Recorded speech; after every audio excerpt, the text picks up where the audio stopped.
All right, well, welcome everybody to another Fit Talk. And we have Howard Sharfman, our CEO from FinFit Life. We're very excited to have him here with us. For those who don't know Howard Sharfman has been a financial professional and been in the financial industry for 20 plus years. He's worked from everyone from everyday people to the wealthiest of the wealthy in the United States and helping people accumulate wealth and keep their wealth. So he's here to talk about recession. We've had several conversations and comments from people saying, what the hell is a recession? And so we're very excited to have Howard Sharfman here. Howard, welcome again. Well, thank you, Bill. Thank you for having me. Yeah, you bet. Thanks for taking the time. I know you're very busy and appreciate your sharing your expertise. So if I could just start off with a very basic question, what the heck is a recession and what does it mean to everyday people? By definition, a recession is a temporary slowdown in the economy. For everyday people, the odds are it means nothing. How can it mean nothing? It's a recession. Economies expand, economies contract. If the definition of right is right, which is it's a temporary slowdown, the odds are it doesn't affect anyone that you know, meaning that, or everyone that you know. It will affect some people. You know, there's an old saying that says, recession is when your neighbor's out of work and a depression is when you're out of work. And I understand that. Yeah. But the odds are in a recession, there's things going on around you, but not happening to you. And the key to surviving recessions is to understand that they are temporary and to do everything in your life to prepare for them to happen and prepare for yourself and your family to get through them, which means a lot of things. And we could unpack that a little later.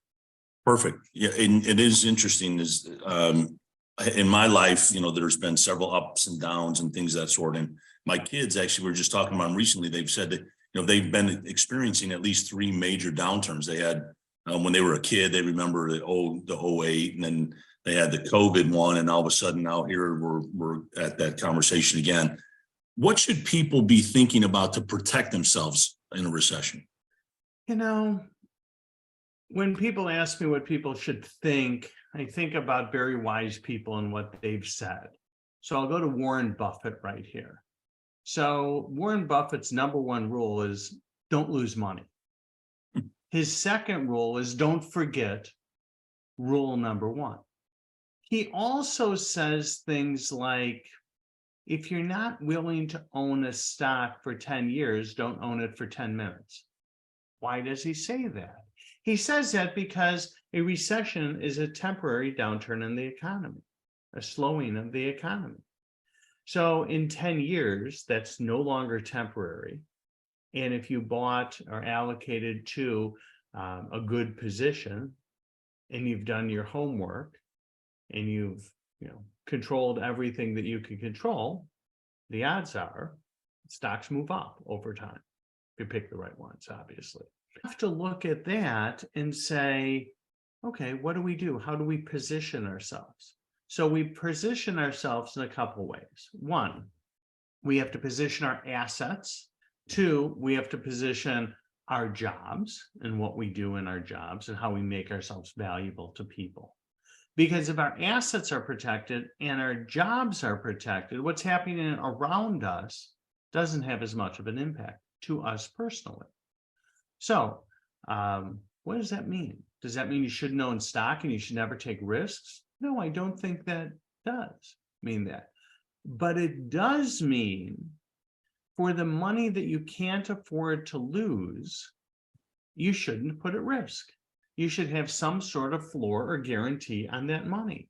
It should be allocated to something that, that can't go to zero.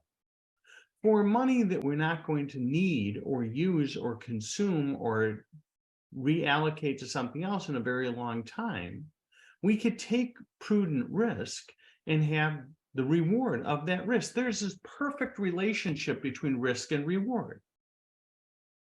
I mean, that's just the way it is. If we're taking more risk, we should expect more reward.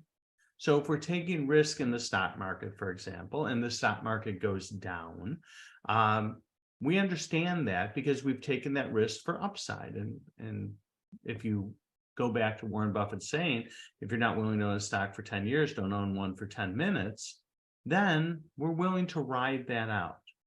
The problem is when you don't have your correct asset allocation and you need to sell something at a low, then you're destroyed. You've created a loss. Think what we have to do to save money to invest it. We have to make it, we have to pay tax on it, and we have to not spend it before we invest it.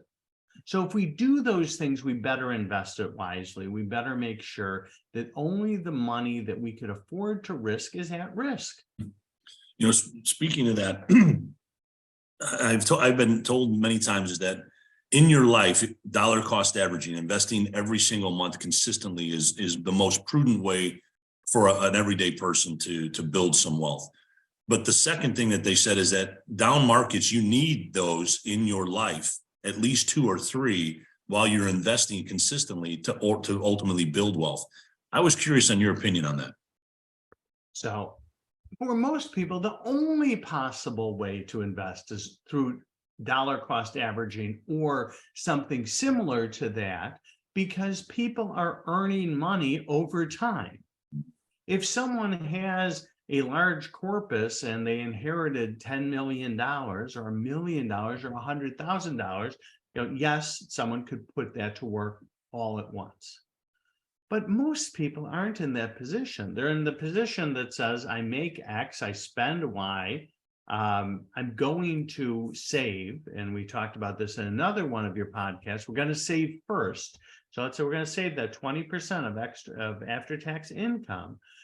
We're going to save that first. We're going to do it over time. And that, in essence, is dollar cost averaging. And yes, if markets go down and those investments, we're going to earn more. But the key to investing is allocation. The key to investing is having the time to have the investments work. And it's not necessarily the timing of when we're investing things. We just need to be invested. We need to be allocated. We need to protect the downside with money that we need to protect that with.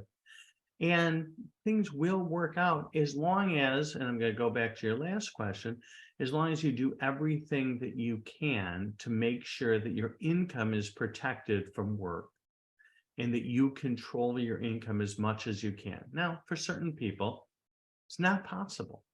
And certain people, one's job is determined by outside forces. And at that point, you continue to look at the companies that you're working with, make sure they're positioned well, and make sure that if there is a downturn in the economy, your company is going to survive and you're going to survive within that company. Because people do have choices these days. This is a very interesting recession if we're actually in a recession, because there's pretty much full employment. Not only is there full employment, there's something called employment hoarding that I've been reading about, where companies are afraid to let people go because they think this is a very temporary downturn in the expansion of an economy. So they don't want to let someone go to just have to rehire them and retrain them or retrain her anytime in the future. So it's very different than in the past when there was high unemployment. If right now we have significant employment, and we do have some negatives. We have high interest rates, which is troubling for anyone who has debt that is revolving, credit card debt.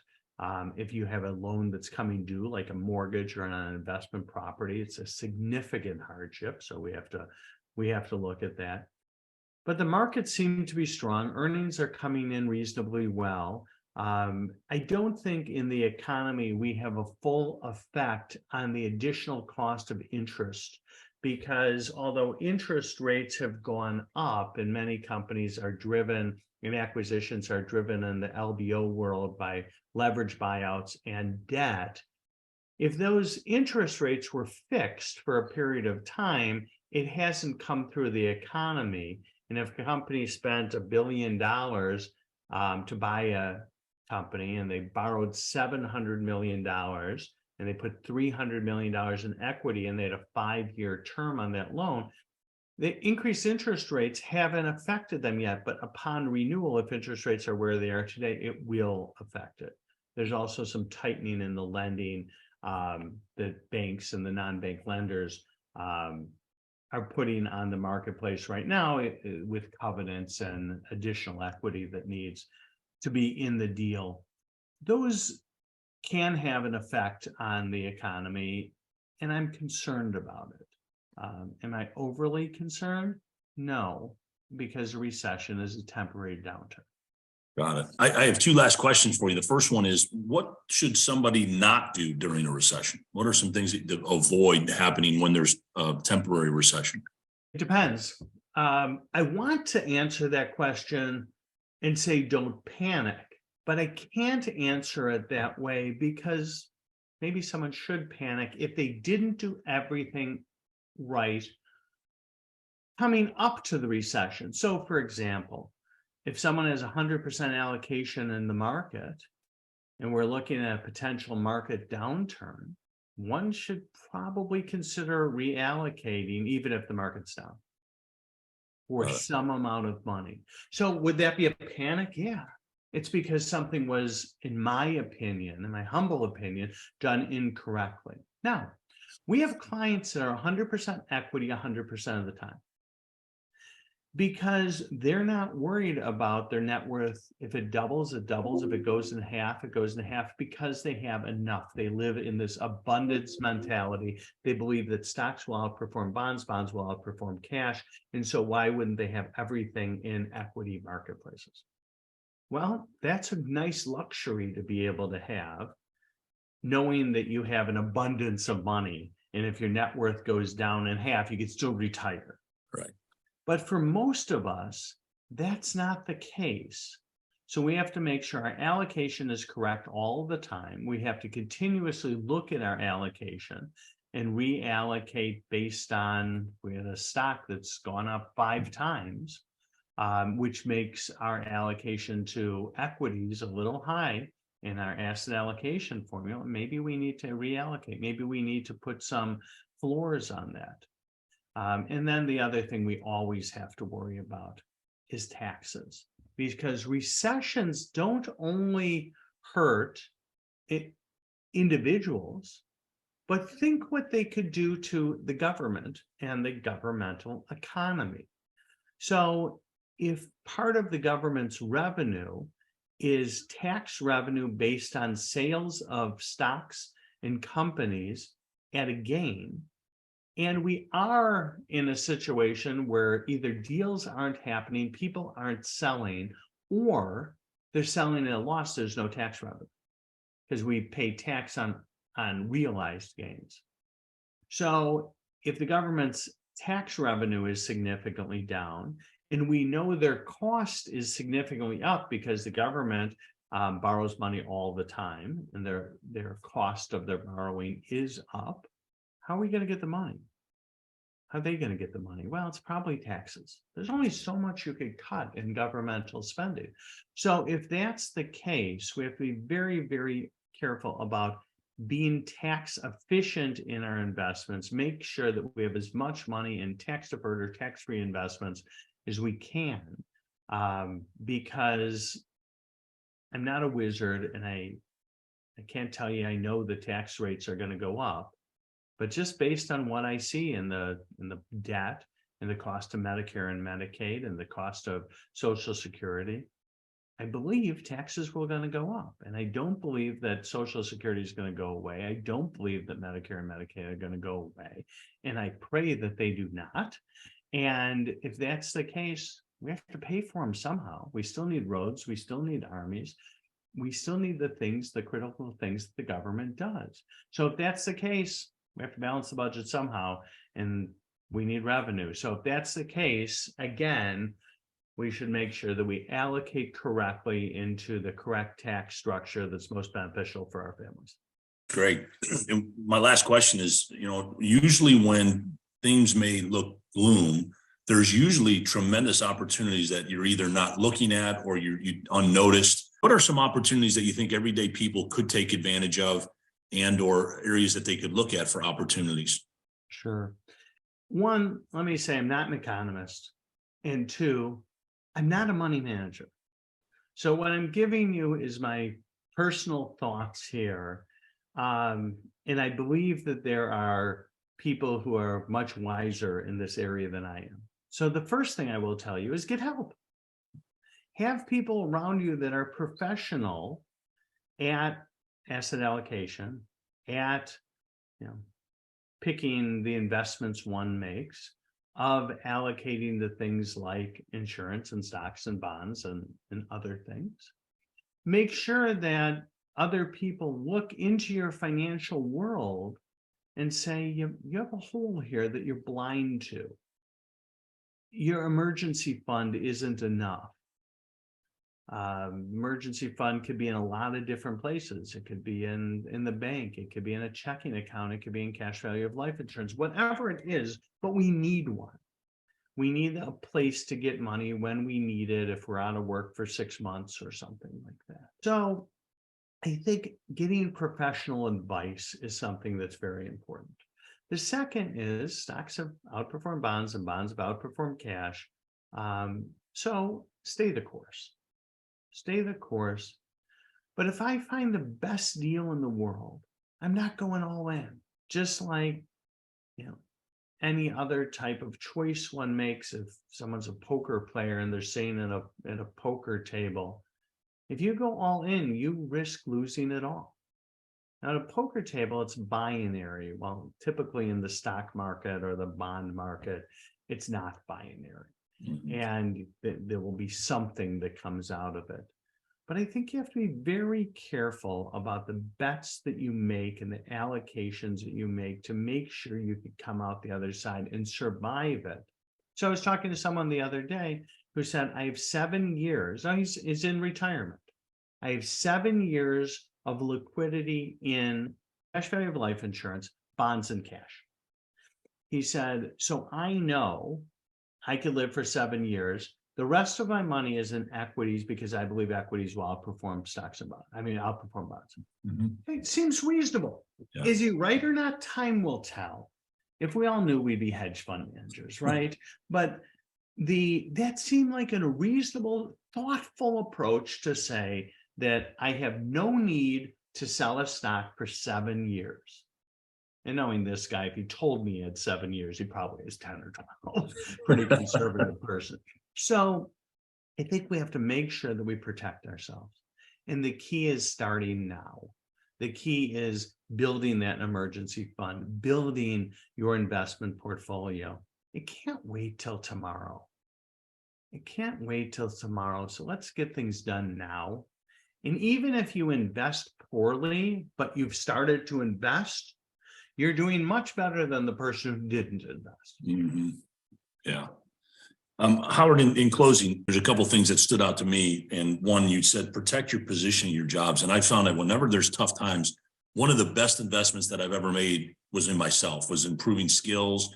As I've improved skills, it improved my income and improved my situation. There has been a quote that said, when you change, everything around you changes. And it's amazing. It can change for the better or for the worse. And that really stood out to me. And the second was that there are opportunities abound, but it's always better to have a person helping you that is a professional. And you made a quote, you said, people never go broke paying for good advice. And I thought that was brilliant. In closing, for people that are in their 20s and people that are in their 40s, everyday people, even wealthy people, always have problems around there. But what are some things that you would want to bring in conclusion that they would remember from this talk about recession and next steps to make their life better? One, it's really easy when you spend too much time every day scrolling through Instagram or Facebook and TikTok to get caught up in the doom and gloom of the world. Yeah. Well, the fact is, you had mentioned your kids remembered 2008. Where your kids didn't own any stocks in 2008, and your kids weren't employed in 2008.